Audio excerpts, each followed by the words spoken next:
Assalamualaikum warahmatullahi wabarakatuh. Bagaimana kabar kalian anak-anak? Sehat? Mudah-mudahan kita selalu mendapatkan perlindungan dari Allah Subhanahu wa Ta'ala. Amin ya Rabbal Alamin. Berjumpa kembali dengan Bu Al-Maidah dari MTS Wahid Hasim Surabaya. Bu Al akan mengajak kalian untuk belajar mata pelajaran Aqidah Akhlak. Anak-anak, pada video pembelajaran kali ini kita akan membahas tentang adab sholat. Untuk memulai pembelajaran kita, tidak lupa kita berdoa bersama-sama. Berdoa mulai. A'udzubillahi minasyaitonirrajim. Bismillahirrahmanirrahim. Raditu billahi rabba wa bil islami dina wa bi Muhammadin nabiyya wa rasulah. Rabbi zidni ilma warzuqni fahma waj'alni minas sholihin. Oke anak-anak, kalian bisa menyaksikan video pembelajaran berikut ini.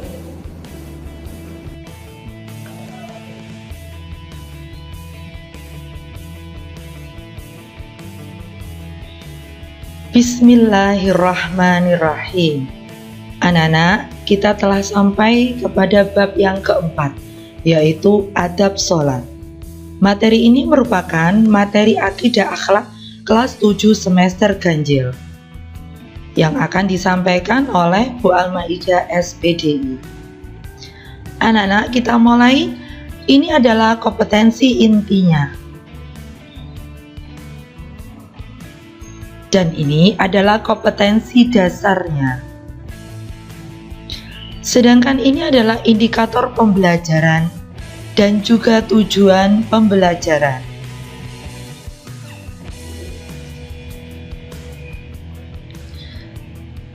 Persepsi. Salat merupakan ibadah yang sangat mulia.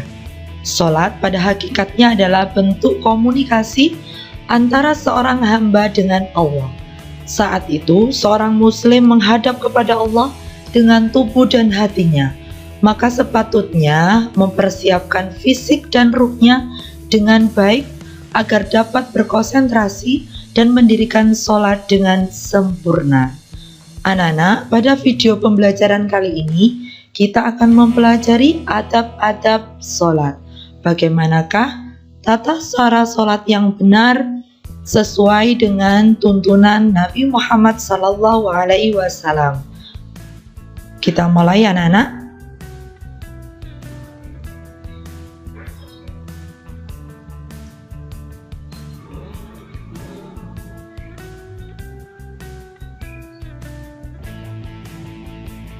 Kita mulai dengan pengertian sholat.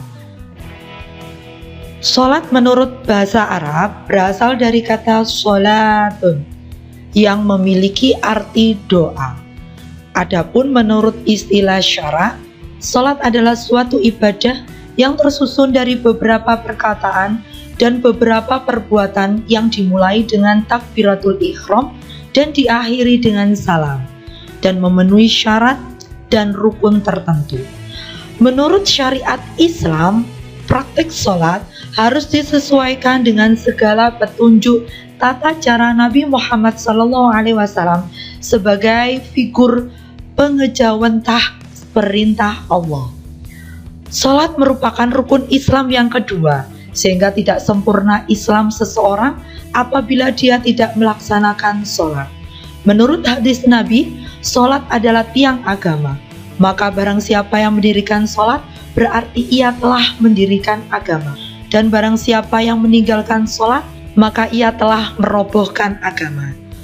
Sholat diperintahkan untuk didirikan oleh semua muslim, karena menurut Quran surat Al-Ankabut ayat yang ke-45, sholat dapat mencegah perbuatan keji dan mungkar.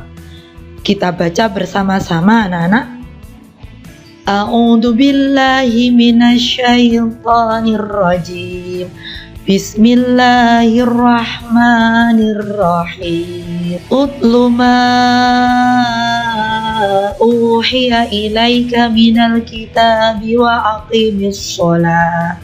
Innas sholata tanha 'anil fahsya'i wal munkar wala dzikrullahi akbar. Wallahu ya'lamu ma tasna'un.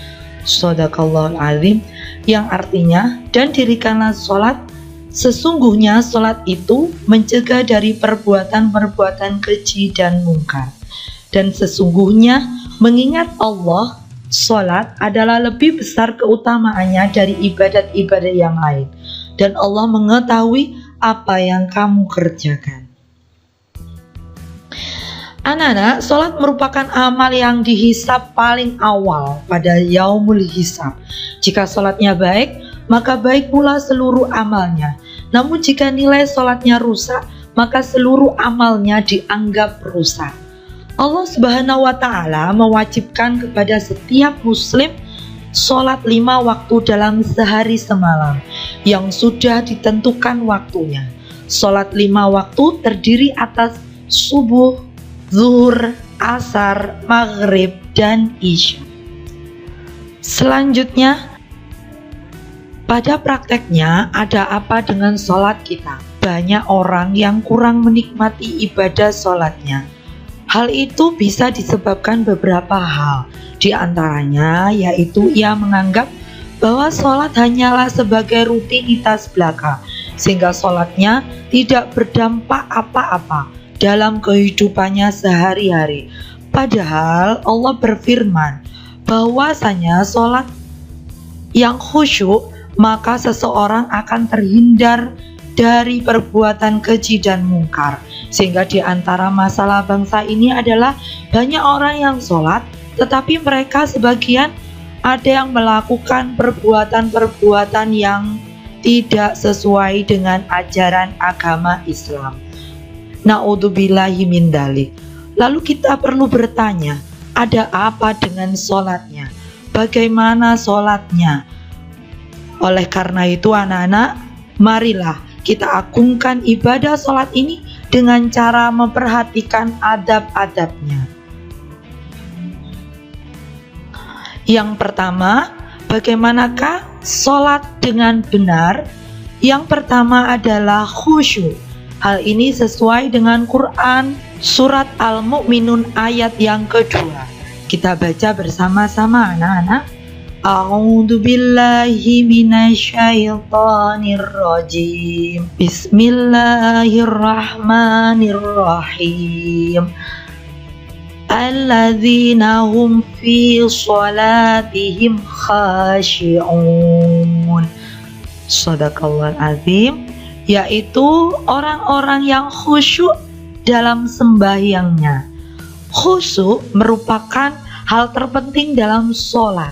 Khusyuk merupakan inti dan roh sholat. Maka sholat yang tidak diiringi dengan khusyukan ibarat badan tanpa roh. Oleh karenanya, khusyuk bermakna menghadirkan hati dan pikiran dalam setiap lafal zikir di dalam sholat atau zikir di luar sholat yang diucapkan. Tidak hanya itu, seorang yang sholat dan zikir juga harus berusaha agar terwarnai olehnya dan berusaha menepati maksud dan tujuan dari lafal sholat yang diucapkan. Ibnu Rajab rahimahullah mengatakan, makna dasar khusyuk adalah kelembutan hati, kerendahan, ketenangan, dan ketundukan. Jika hati telah merasakan kekhusyukan, anggota tubuh yang lain akan khusyuk pula, seperti prajurit taat pada komandannya. Selanjutnya Nana, yang kedua, sholat haruslah dilakukan dengan hati yang ikhlas. Hal ini sesuai dengan firman Allah, yakni Quran surat Al-Bayyinah ayat yang ke-5. Kita baca bersama-sama anak-anak. A'udzu billahi minasyaitonir rajim. Bismillahirrahmanirrahim. Wa ma umiru illa liya'budullaha mukhlishina lahuddin hunafa'a wa yuqimus shalat wa yu'tuz zakah wa dzalika dinul qayyimah. Shadaqallahul azim, yang artinya padahal mereka tidak disuruh kecuali supaya menyembah Allah dengan memurnikan ketaatan kepadanya dalam menjalankan agama yang lurus, dan supaya mereka mendirikan sholat dan menunaikan zakat, dan yang demikian itulah agama yang lurus. Dari ayat tersebut maka Allah Subhanahu wa ta'ala tidak akan menerima ibadah kita kecuali amal ibadah kita itu dikerjakan dengan penuh keikhlasan. Selanjutnya anak-anak, yang ketiga yakni menjaga waktu dan batas-batasnya. Ketika waktu sholat, bersegeralah untuk menunaikannya dengan penuh semangat saat kewajiban itu tiba. Nabi bersabda pada Bilal, "Wahai Bilal, hiburlah kami dengan sholat." Maksudnya beradhanlah lalu kita melaksanakan sholat dan menikmati sholat. Allah berfirman di dalam Quran surat Al-Bayyinah ayat yang kelima. A'udzu billahi minasyaitonir rajim. Bismillahirrahmanirrahim. Fawailul lil musallin alladzina hum an sholatihim sahun. Shadaqallahul azim, yang artinya maka celakalah bagi orang-orang yang sholat, yaitu orang-orang yang sholat mereka lupa diri. Di dalam ayat tersebut para ulama mengatakan bahwasanya lupa dalam ayat ini terutama adalah masalah meneledorkan waktu sholat.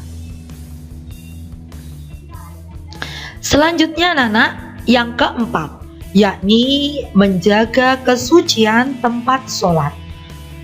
Anak-anak, sebelum kita melaksanakan sholat, hendaknya kita membersihkan tempat sholat dan tempat sujud kita terlebih dahulu.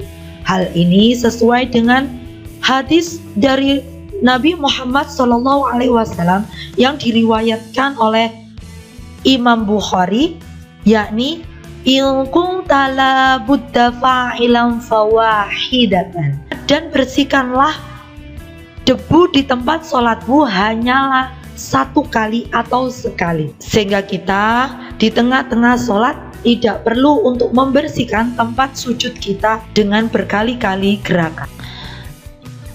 Selanjutnya anak-anak, yang kelima yakni memakai pakaian yang terbaik.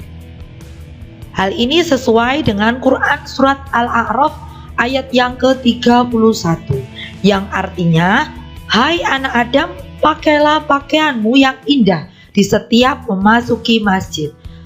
Quran surat Al-A'raf ayat yang ke-31. Memakai pakaian yang terbaik pada saat sholat merupakan tanda dan wujud syukur seseorang akan nikmat Allah Subhanahu wa ta'ala yang telah dikaruniakan kepadanya. Memakai pakaian terbaik saat sholat merupakan tanda dan wujud syukur seseorang akan nikmat Allah Subhanahu wa ta'ala yang dikaruniakan kepadanya.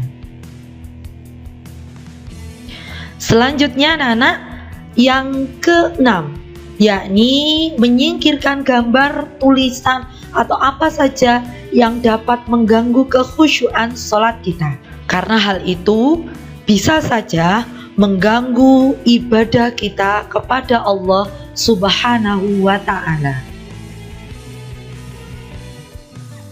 Selanjutnya anak-anak, yang ketujuh yakni menyesal serta bersedih. Jika kita dapat menunaikan dan menikmati sholat dengan baik dan sempurna, di antara inti sholat adalah berzikir di dalam sholat.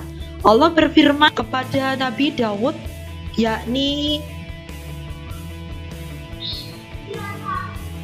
yang berbunyi, dan dengan berzikir padaku hendaklah mereka merasa nikmat.